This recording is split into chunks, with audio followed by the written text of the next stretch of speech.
Homer transforms into the chief of the tribe. Lisa becomes an amazing adventurer and successfully finds the Northwest Passage for the king. In 1800, President Jefferson sent Lenny and Carl to explore the Northwest Passage. They set off from St. Louis and paddled upstream along the Mississippi River. When winter came, Lenny and Carl planned to set up camp. However, difficulties kept cropping up one after another. As soon as spring arrived, they turned to the Native Americans for help. Carl explained that they were on a mission from the king to find the Northwest Passage. In order to enable them to reach their destination smoothly, Homer asked his daughter Lisa to be their guide. Homer praised Lisa for being extremely intelligent and knowing a great deal about astronomy and geography. Lisa said that she was willing to help, but her husband would be very sad. As soon as Milhouse heard that Lisa was going to leave, he felt very sad because there would be no one to play pranks with him. Lisa warned these people that the things in their hands were poisonous. Two of them threw the things on the ground after hearing this, but one person just didn't believe her and ate the poisonous fruit. As a result, he fell to the ground in pain on the spot. He struggled to leave a few last words and then passed away. Lisa admonished everyone that if they encountered a mountain lion, they should try to make themselves look big. Once there was an opportunity, they should throw the person beside them to the mountain lion. Lenny and Carl mistook a pond for the Pacific Ocean. Lisa was very frustrated with this and wondered in her heart how these two could be good explorers with such behavior. The two claimed that they had a compass, but the needle on it was just drawn on. In this way, they traveled for 2 years.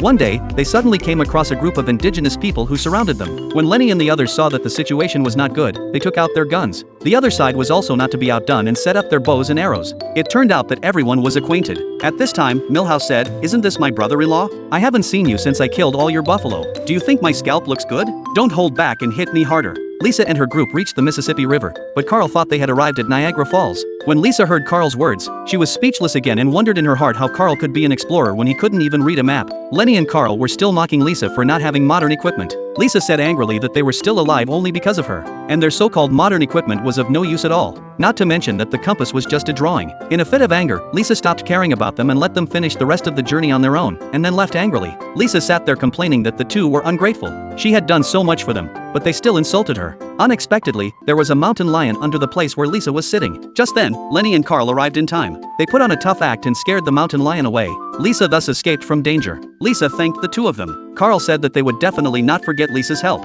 Just then, Lisa discovered that the Northwest Passage they had been desperately looking for was not far away. Lenny and Carl were overjoyed. They had finally reached their destination.